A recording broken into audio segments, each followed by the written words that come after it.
BJP নেত্রীর ওপর হামলার ঘটনায় অভিযুক্ত তৃণমূল নেতাদের গ্রেফতার না করলে হাইকোর্টে যাচ্ছি। রাস্তা অবরোধ করে হুঁশিয়ারি অগ্নিমিত্রা পালের। গত 18 জুন কেশিয়ারি পঞ্চায়েত সমিতির সভাগৃহে অর্ধস্থায়ী সমিতির বৈঠকে যোগ দিতে এসে আক্রান্ত হয়েছিলেন বিজেপি নেত্রী তথা পঞ্চায়েত সমিতির বিরোধী দলনেত্রী মৌমিতা সিংহ। সভাঘরের ভেতরে তৃণমূলের নেতৃত্ব বেধড়ক মারধর করেছিল বলে অভিযোগ ছিল। কেশিয়ারির বিডিওর ডাকে সভাতে যোগ দিতে গিয়ে এই আক্রান্ত হয়েছিলেন বলেই অভিযোগ।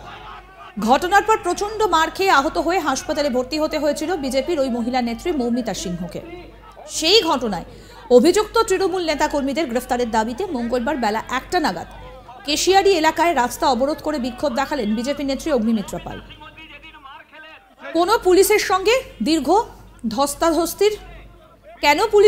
দীর্ঘ ধস্তাধস্তি অগ্নিমিত্রা পাল হুঁশিয়ারি দিলেন, অবিলম্বে অভিযুক্ত তৃণমূলের নেতাকর্মীদের গ্রেফতার না করলে হাইকোর্টে যাচ্ছি, আন্দোলন আরো বাড়বে।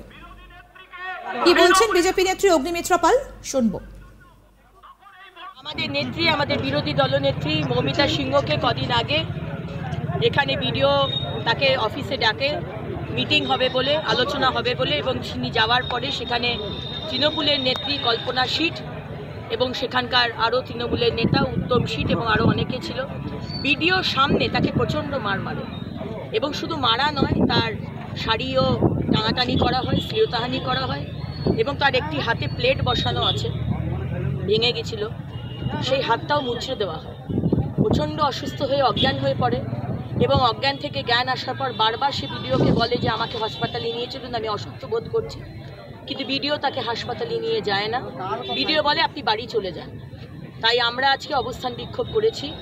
এই যে অত্যাচার, এই যে বিজেপির ওপরে যে অত্যাচার, অন্যায়, মারধর, শ্লীলতাহানি, মহিলাদের সম্মান না নেওয়া, আমরা চাই ভিডিও, কল্পনা শীট এবং যারা যারা সেদিন প্রেজেন্ট ছিলেন তাদেরকে অ্যারেস্ট করা হোক। পুলিশ কোথায় ছিল সেই দিনকে? এখানকার আইসি বিশ্বজিৎ বাবু কোথায় ছিলেন সেদিনকে? যখন বারবার আমাদের কার্যকর্তারা তাকে ফোন করেছে, তিনি ফোন তোলেননি। 2 ঘন্টা পরে তিনি ফোন উঠিয়েছে। আজকে কোন এখতিয়ারে উনি এসেছে? পুলিশের রোয়াব দেখাতে? যখন আমাদের নেত্রীকে মারা হচ্ছিল, শ্লীলতাহানি হচ্ছিল, যখন তাকে হাসপাতালে নিয়ে যাওয়ার কথা ছিল, কোথায় ছিলেন তিনি? আজকে যারা যারা মারধর করলো, আজকে যদি উল্টোটা হতো, আমাদের নেত্রীরা যদি মারধর করতো কল্পনা শীটকে, তাহলে কি আমাদের নেত্রীদের উনি অ্যারেস্ট করতেন না? এতবার 4 বার অ্যারেস্ট করে 4 বার হেফাজতে নিতেন। কিন্তু যেহেতু তৃণমূল, উনি তো সম্পূর্ণভাবে তৃণমূলের হয়ে কাজ করেন। সব এলাকার মানুষ বলে, আমি বলছি। আমরা ওনাকে 7 দিন সময় দিচ্ছি। 7 দিনের মধ্যে যদি উনি অ্যারেস্ট না করেন, আমরা কিন্তু হাইকোর্টে যাব। উল্লেখ করেছে 18 জুন এই আক্রান্ত হবার ঘটনায় 19 জুন মেদিনীপুর হাসপাতালে দেখতে এসে বিরোধী দলনেতা শুভেন্দু অধিকারী বিভিন্ন রকমের হুঁশিয়ারি দিয়েছিলেন শাসক দলের নেতাকর্মীদের। সেটা নিয়ে সরব হয়েছিলেন দিলীপ ঘোষও। এবার মঙ্গলবার দুপুরে কেশিয়ারি বাসস্ট্যান্ড এলাকায় রাজ্য সড়কের ওপর অবস্থান বিক্ষোভ করে প্রতিবাদ করলেন বিজেপির নেতাকর্মীরা, যার নেতৃত্বে ছিলেন অগ্নিমিত্রা পাল। পুলিশ সেই অবরোধ তুলতে এলে দীর্ঘক্ষণ ধস্তাধস্তি, উত্তেজনাপূর্ণ পরিস্থিতির তৈরি হয়।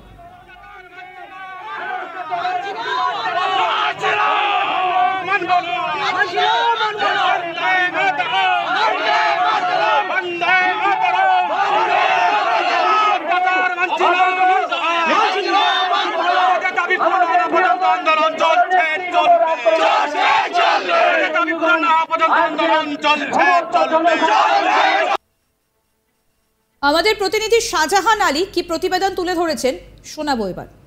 কেশিয়ারি কাণ্ড নিয়ে আরো এক প্রস্ত উত্তেজনা হয়ে গেল মঙ্গলবার দুপুরের পর।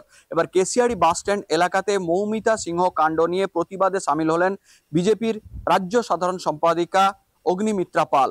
বাস স্ট্যান্ড সংলগ্ন এলাকায় অবরোধ ধর্নায় বসলেন এবং তা তুলতে এলে পুলিশের সঙ্গে দীর্ঘ ধস্তাধস্তি, উত্তেজনা। হুঁশিয়ারি দিলেন অবিলম্বে বিজেপি নেত্রীকে হামলার ঘটনায় দুষ্কৃতী তৃণমূলের নেতাদের গ্রেপ্তার না করলে হাইকোর্টে যাচ্ছি, আন্দোলন আরো বৃহত্তর হবে। উল্লেখ করা যায়, গত 18 জুন কেশিয়ারি পঞ্চায়েত সমিতির অর্থ স্থায়ী সমিতির একটি বৈঠক ছিল। বিডিওর নোটিশে ওই বৈঠকে যোগ দিতে হাজির হয়েছিলেন বিজেপির পঞ্চায়েত সমিতির বিরোধী দলনেত্রী মৌমিতা সিংহ। তিনি বিডিওর ওই উপস্থিতিতেই সেই বৈঠকে যোগ দিয়েছিলেন বলে দাবি। পঞ্চায়েত সমিতির এই বৈঠকের সময় তিনি যে প্রস্তাব রাখছিলেন তার বিরোধিতা করেছিলেন তৃণমূলের নেতৃত্বরা এবং তা থেকেই তর্ক বচসা এবং শেষ পর্যন্ত ওই সভাগৃহেই বেধড়ক মারধর করা হয়েছিল বলে অভিযোগ বিজেপির ওই নেত্রী মৌমিতা সিংহকে।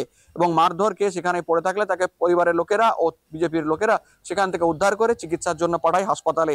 যা নিয়ে এই আক্রমণের পরদিনই শুভেন্দু অধিকারী সহ দিলীপ ঘোষ সকলে নিন্দা করেছিলেন, বিভিন্ন রকম হুঁশিয়ারি দিয়েছিলেন শাসক দলকে। এবার সেই ইস্যুতেই কেশিয়াড়ি বাস স্ট্যান্ড সংলগ্ন এলাকাতে মঙ্গলবার দুপুরের পর বিক্ষোভ ধর্ণা করলেন অগ্নিমিত্রা পাল। তিনি জানান, তৃণমূলের নেতা কর্মীরা এই হামলা করেছে, বিডিওর উপস্থিতিতে পুলিশ সেদিন কোনো সক্রিয় ভূমিকা নেয়নি, অথচ আমরা আন্দোলন করলে কোনো রকম ছাড় দেওয়া হয় না, আন্দোলনের অনুমতি দেওয়া হয় না এবং বিভিন্ন জায়গাতে বাধা দেয় পুলিশ। তাই পুলিশকে বিভিন্নভাবে সেই বরাবরই চেনা চরিত তার যে পথা তাতে সেভাবেই তিনি আক্রমণ করেছেন এবং একই সঙ্গে ধর্ণা অবস্থানে পুলিশ তাদের তুলতে এলে দীর্ঘক্ষণ ধস্তাধস্তি উত্তেজনা পরিস্থিতি তৈরি হয়। অগ্নিমিত্রা পাল এদিন কেশিয়াড়ি বাসস্ট্যান্ড সংলগ্ন এলাকায় রাজ্য সড়ক অবরোধ করে দীর্ঘক্ষণ বিক্ষোভ দেখান। তিনি জানিয়ে দেন, অবিলম্বে এই কাণ্ডে জড়িত যে সমস্ত তৃণমূলের নেতা রয়েছে যাদের নামে অভিযোগ করা হয়েছে তাদের গ্রেপ্তার যদি না করে তাহলে আমরা হাইকোর্টে যাচ্ছি, একই সঙ্গে বৃহত্তর আন্দোলনে নামছি।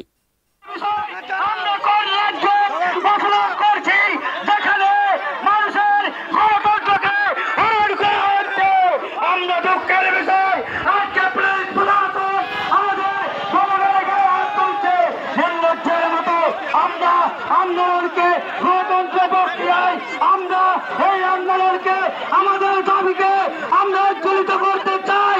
আমাদের দাবি অবিলম্বে দোষী ব্যক্তিদের গ্রেফতার করতে হবে। বন্ধুগণ, আজকে কেশারীবাসী দেখছে, কেশারীর মানুষ দেখছে, গণতন্ত্রপ্রিয় মানুষ দেখছেন কিভাবে পুলিশ প্রশাসন আমাদের কর্মীদের উপরে অত্যাচার নামিয়ে আনছে। তারা চাইছে কেশারীর আন্দোলনকে স্তব্ধ করে দেবে, তারা চাইছে ভারতীয় জনতা পার্টিকে। সামনে বক্তব্য রাখছেন আমাদের প্রিয় নেত্রী অগ্নিমিত্রা পালদি।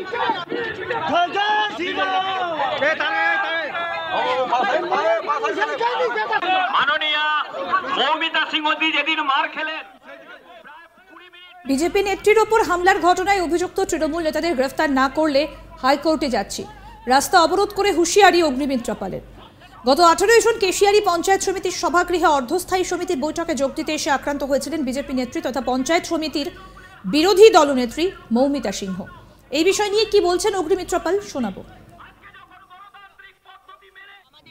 আমাদের বিরোধী দলনেত্রী মৌমিতা সিংহকে কদিন আগে এখানে বিডিও তাকে অফিসে ডাকে, মিটিং হবে বলে, আলোচনা হবে বলে এবং তিনি যাওয়ার পরে সেখানে তৃণমূলের নেত্রী কল্পনা শীট এবং সেখানকার আরও তৃণমূলের নেতা উত্তম শীট এবং আরও অনেকে ছিল। বিডিওর সামনে তাকে প্রচণ্ড মার মারে এবং শুধু মারা নয়, তার শাড়িও টানাটানি করা হয়। আরও আপডেট পেতে দেখতে থাকুন আজ তাক বাংলার ইউটিউব চ্যানেল, সাবস্ক্রাইব করুন।